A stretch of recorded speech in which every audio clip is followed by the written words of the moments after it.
Coucou les amis, je suis très heureuse de vous retrouver pour une nouvelle vidéo. Aujourd'hui, on va parler de ce livre, Les lois du miroir, créer la vie que vous désirez, et plus précisément de la partie 2 du livre. Il s'agit effectivement de trouver son chemin de vie. Et dans ce livre, on a vraiment une méthodologie pour pouvoir identifier notre chemin de vie. En tout cas, notre chemin de vie du moment. Et je pense que on n'a pas un chemin de vie figé. Moi-même, j'ai l'impression d'avoir vécu 10 vies en une. J'ai fait des choses mais totalement différentes les unes des autres. Et pourtant, à chaque instant, j'étais sur mon chemin en fait. J'étais dans la bonne voie à chaque moment. Je me souviens lorsque j'ai voulu être magnétiseur, je me suis dit ça y est, j'ai trouvé ma voie, la voie que je vais suivre toute ma vie. Ça y est, j'ai enfin trouvé mon chemin de vie. Mais en fait, c'était qu'une étape. J'avais trouvé ce qui allait me faire aller ailleurs ensuite. C'était vraiment qu'un tremplin. Alors effectivement, ça faisait partie de mon chemin de vie, mais ça n'était pas figé, ça n'était pas terminé. Et on croit souvent à tort que quand on a trouvé son chemin de vie, entre guillemets, c'est ce qu'on va faire tout le reste de notre vie. Mais non, la vie est mouvement, la vie bouge. Quand je me suis reconnectée à ma spiritualité, à mon âme, j'ai trouvé un sens bien plus grand à ma vie que ce que m'indiquait la société. Et j'ai voulu faire quelque chose de professionnel dans ce milieu-là.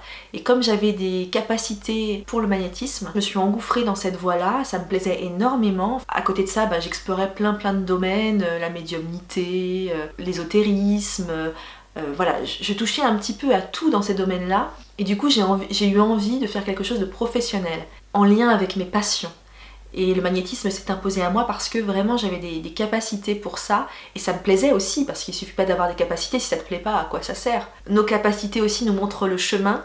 Si tu as des facilités pour quelque chose, c'est que quelque part il y a quelque chose à faire dans cette voie-là, parce que c'est pas tout le monde qui a des facilités dans un domaine particulier. Et du coup, voilà, je me suis dit, ah là là, le magnétisme c'est super, je vais en faire un métier, donc j'ai ouvert mon cabinet. Donc le magnétisme m'a beaucoup aidé à travailler aussi sur moi, retrouver chez les gens des problématiques profondes que j'avais.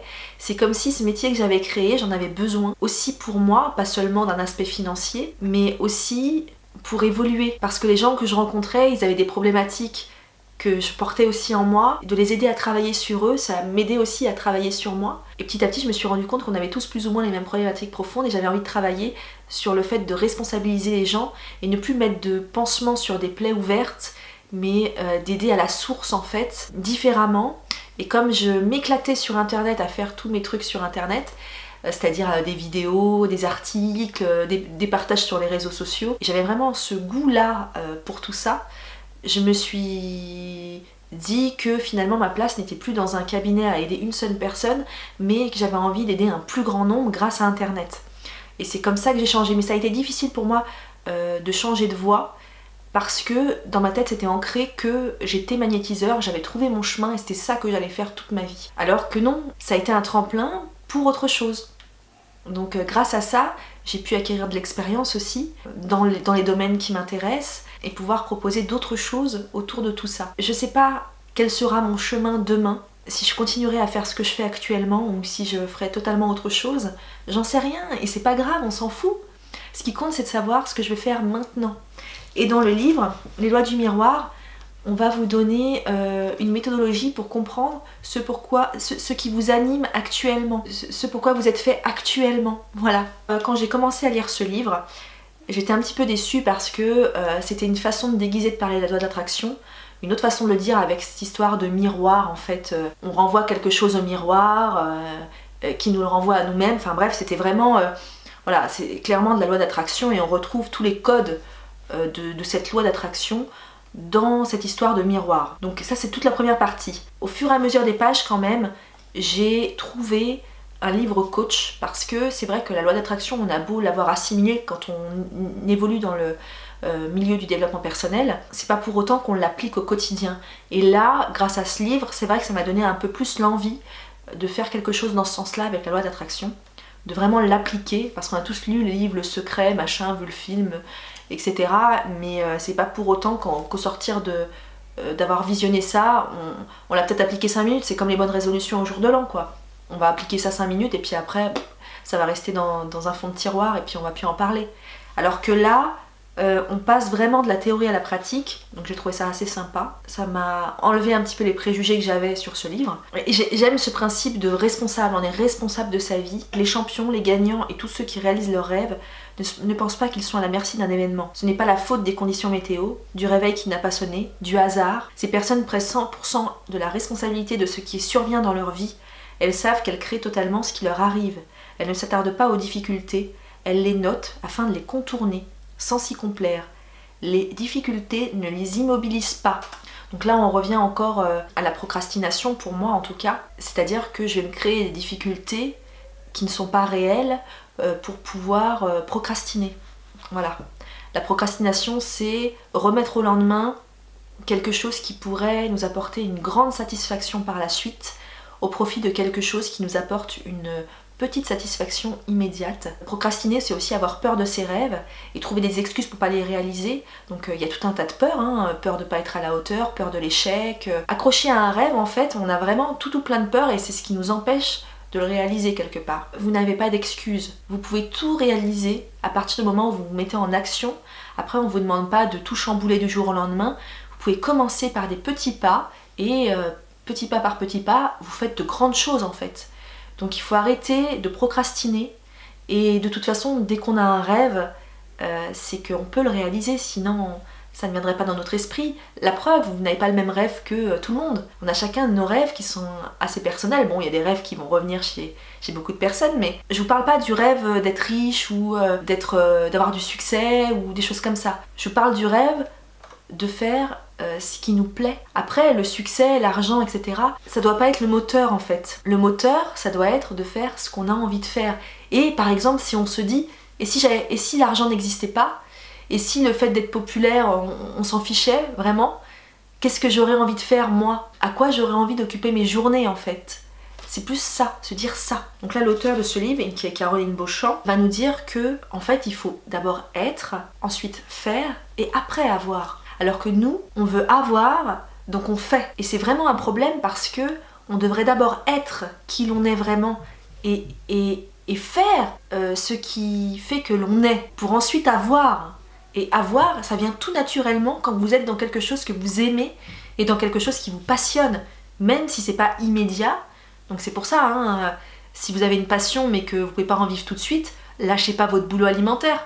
Mais commencez quelque chose là-dedans et peut-être qu'au bout d'un moment, ça va switcher et vous allez pouvoir finalement vivre de votre passion. L'argent n'est pas un but, un objectif, une mission de vie, une pensée ressentie, c'est le résultat du but. L'argent, c'est l'avoir, donc c'est ce qui arrive à la fin. Vous ne pouvez former une pensée ressentie uniquement composée du concept argent, car vous ne pouvez être ou ressentir l'argent. Voilà pourquoi les gens qui choisissent un but à cause de l'argent en retirent peu de satisfaction. Votre âme ne comprend pas le concept de l'argent, et le miroir ne voit pas l'argent non plus.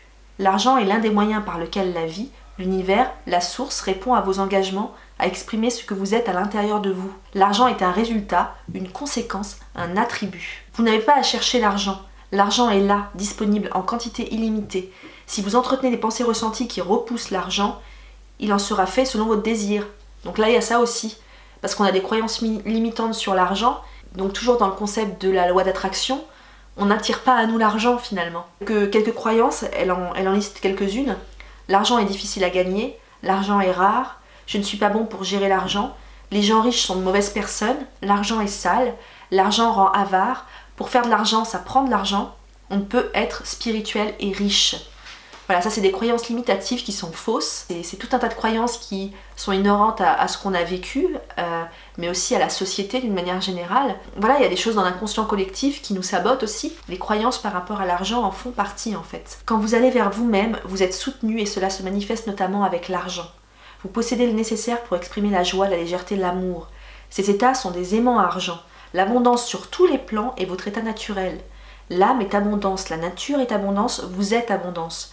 La richesse est présente sous plusieurs formes. Elle n'a pas uniquement l'aspect d'un billet de banque. La richesse de temps, d'amour, d'amitié, de rire, de présence, d'idées, de paysages, de couleurs, de musique, de chaleur, de calme, de beauté, de nature, de santé, d'énergie sont autant de visages par lesquels elle se manifeste dans votre vie. L'abondance n'est pas rare, ni destinée à quelques élus. Elle est votre droit fondamental, votre état d'être légitime. Une fois que l'on met l'être d'abord en priorité, l'univers va pourvoyer à nous apporter ce dont on a besoin pour concrétiser les desseins de notre âme. Et donc du coup, là, ce qui m'intéresse vraiment aujourd'hui, c'est de vous parler de la deuxième partie de ce livre, Marcher sur votre chemin de vie.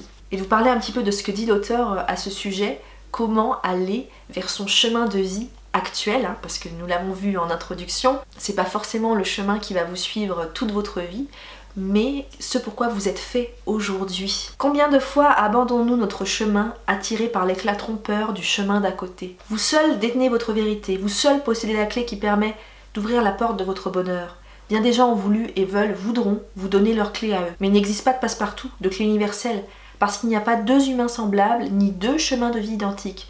Il n'existe pas quelque part dans l'univers un modèle prédéfini du bonheur qui convient à tout le monde, un genre de taille unique. Le bonheur, c'est du sur-mesure, du fait-main, un travail d'artisan, de création, de découverte, d'amour et de confiance.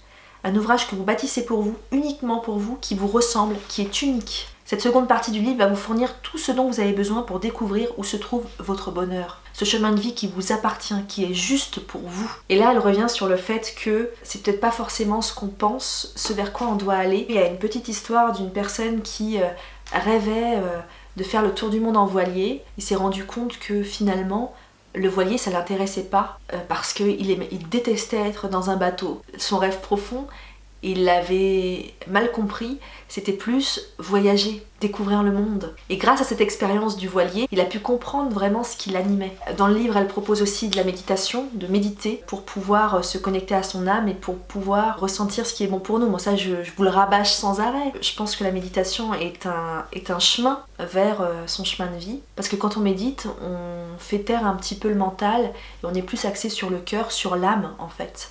Et c'est par l'âme que nous avons les réponses, c'est en nous. C'est pas en réfléchissant à quelque chose que l'on voit à l'extérieur de nous. Je trouve ça important, moi aussi, cet exercice de la méditation pour pouvoir trouver son chemin de vie. Mais aussi, elle propose des petits exercices. Donc là, posez-vous ces questions à voix haute et écoutez les réponses qui vous parviendront. Écrivez sans réfléchir. Qu'est-ce qui me fait sourire? Qu'est-ce qui m'emplit le cœur de joie? Qu'est-ce qui fait que je me sens vivant? Qu'est-ce qui me donne l'impression d'être à la bonne place sur la terre? Qu'est-ce que j'adore faire? Et ne vous souciez pas de si c'est possible. Écrivez tout ce qui vous passe par la tête dans ce sens-là, en répondant tout naturellement en fait. Ensuite, elle propose un autre genre d'exercice, de se souvenir de quel enfant on était avant l'âge de 7 ans, même si c'est difficile parce que ça remonte vraiment à très loin pour certains comme pour moi. Parce qu'elle explique que la connexion à notre âme avant cet âge-là est beaucoup plus claire, directe et spontanée. Parce que c'est vrai qu'on n'est pas encore dans des schémas de formatage en fait. Et maintenant, répondez à ces questions. Quel genre d'enfant étais-je? Timide, téméraire, énergique, angoissé, introverti? Quelles étaient les activités qui me passionnaient? À quoi est-ce que j'occupais mes journées? Quel métier je rêvais de faire plus tard? Qu'est-ce qui m'attirait dans cette occupation? Quelles étaient mes histoires, mes jouets, mes films préférés? Aujourd'hui, qui suis-je devenue? Quelle part de cet enfant réside toujours en moi? Qu'est-ce qui fait chanter mon cœur maintenant? Quelles sont mes passions? Dans quel domaine les gens viennent vers moi naturellement? Qu'est-ce qui donne un sens à ma vie? Qu'est-ce que je réussis facilement sans pratiquement faire d'efforts? Quels sont les sujets qui me touchent particulièrement? Qu'est-ce qui me donne de l'énergie? Quelles sont les 3 grandes valeurs dans ma vie? Celles qui sont non négociables, incontournables. Quel projet, quelle action poserais-je si j'étais certain de réussir? Quelle activité exécuterais-je avec plaisir chaque jour du reste de ma vie et pour laquelle je paierais même pour le réaliser? Qu'est-ce que j'ai absolument besoin d'accomplir avant de mourir? Une fée se trouve devant moi qui peut exaucer 3 vœux qui me concernent directement. Que sont-ils? Et comme disait Jacques Brel, le talent c'est avoir l'envie de faire quelque chose. Alors Ella Fitzgerald a dit, ne renoncez pas à faire ce que vous voulez vraiment faire. Là où il y a des rêves, de l'amour et de l'inspiration, vous ne pourrez pas vous tromper. Et donc elle explique qu'on peut commencer à faire un pas maintenant. Et vous pouvez faire un pas dans le sens des réponses que vous avez données en fait. Donc si vous avez du mal à vous connecter à votre essence première, à votre âme, elle vous donne les quelques signes qui permettent de faire la différence entre l'âme et le mental. Signes d'une aspiration émanant de l'âme, facilité, enthousiasme, légèreté, motivation, énergie, joie, synchronicité, inspiration, ouverture et fluidité. Donc si dans vos actions il y a tous ces mots qui sont réunis, c'est que c'est bon, c'est bingo quoi. Allez-y. Alors par contre, je reviens sur quelque chose avec la facilité. Si on aime quelque chose et qu'on se lance dedans, au départ c'est difficile parce que on a des choses encore à apprendre, mais est-ce que tu apprends avec facilité en fait? Est-ce que pour toi c'est facile d'assimiler les concepts que tu apprends? C'est en ça aussi,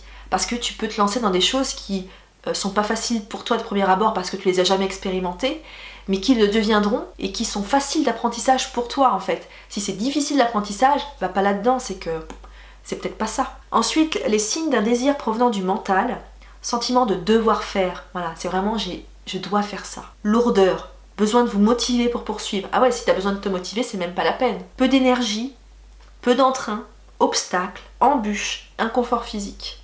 Donc ça, c'est les signes d'un désir provenant du mental qui ne sont pas adaptés pour toi. Donc j'aimerais vous lire le résumé de la seconde partie du livre. Il y a un chemin pour vous, juste pour vous, car vous êtes unique. Choisissez le chemin qui vous fait vibrer, qui vous donne l'impression d'être vivant. Être, faire, avoir. Commencez par être ce que vous désirez manifester, ensuite agissez en ce sens et vous obtiendrez ce que vous désirez avoir. L'argent n'est pas un but dans la vie, l'argent c'est l'avoir. C'est en découvrant qui vous êtes à l'intérieur que vos plus grands rêves pourront exister. Demandez à vouloir ce qui est pour vous. Le plaisir n'est pas la satisfaction, mais il en fait partie. Choisissez-vous d'abord, vous n'avez pas à demander la permission pour devenir qui vous êtes et l'exprimer. Je reçois beaucoup de messages en MP me disant voilà, une médium m'a dit que j'étais magnétiseur, qu'est-ce que vous en pensez, par quoi je dois commencer. Ça c'est vraiment une question qui revient souvent. Et moi je pose cette question-là, mais toi, est-ce que cette idée te plaît ou pas ? Parce que si cette idée te plaît pas, pourquoi est-ce que tu vas t'engouffrer dans un truc parce qu'une médium t'a dit que tu étais fait pour telle ou telle chose ? Est-ce que cette idée te plaît ? Oui, elle me plaît, d'accord. Dans ces cas-là, vas-y, commence quelque chose là-dedans. Commence par te documenter, par t'exercer et tu verras où ça te mène. Et tu verras si tu apprends avec facilité, si tu as envie de le faire, donc tous les trucs que je vous ai lus avant, si tu as de la joie à le faire, si c'est pas un devoir, si tu es même prêt à payer pour faire, là tu es prêt à payer puisque tu pourrais peut-être payer une formation, tu pourrais peut-être payer des bouquins pour apprendre. Est-ce que c'est quelque chose qui t'apporte vraiment de la joie et que tu as envie de faire et qui n'a pas besoin d'être motivé ? Occupez-vous de votre bonheur, chacun doit trouver son trésor intérieur lui-même. Vous possédez suffisamment de talent pour réaliser ce que vous désirez faire, il s'agit seulement de vous engager à l'exploiter. Agissez avec amour, voilà, c'est ainsi que se crée la richesse sous toutes ses formes. Mettez-vous à l'écoute de votre essence en faisant du silence en vous. Donc là il y a encore ce concept de méditation qui est important et je pense qu'il l'est parce que dans notre société actuelle on nous apprend trop à mentaliser, à réfléchir. Et en fait, on se coupe de ce qui est vraiment important. On vous met tout le temps en compétition. C'est vraiment tout dans la tête. On se compare aux autres.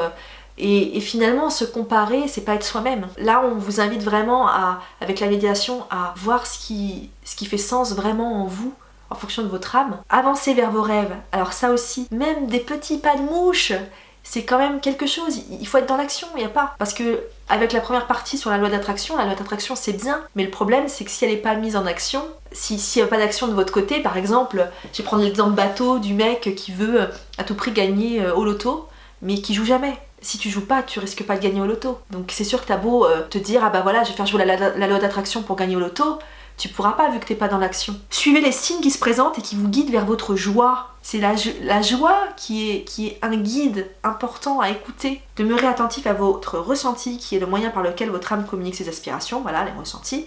Donc ça, on peut travailler sur ces ressentis grâce à la méditation. Donc voilà, je sais pas ce que vous en pensez de ce petit livre, mais moi en tout cas, il me donne envie de réaliser tous mes rêves et je suis certaine que si je suis ma joie et mon intuition, ça m'amènera toujours là où je dois aller. Alors c'est vrai qu'on a envie de mettre des mots sur les choses, se dire je suis ceci, je suis cela. Vous savez, c'est pas l'important dans un premier temps.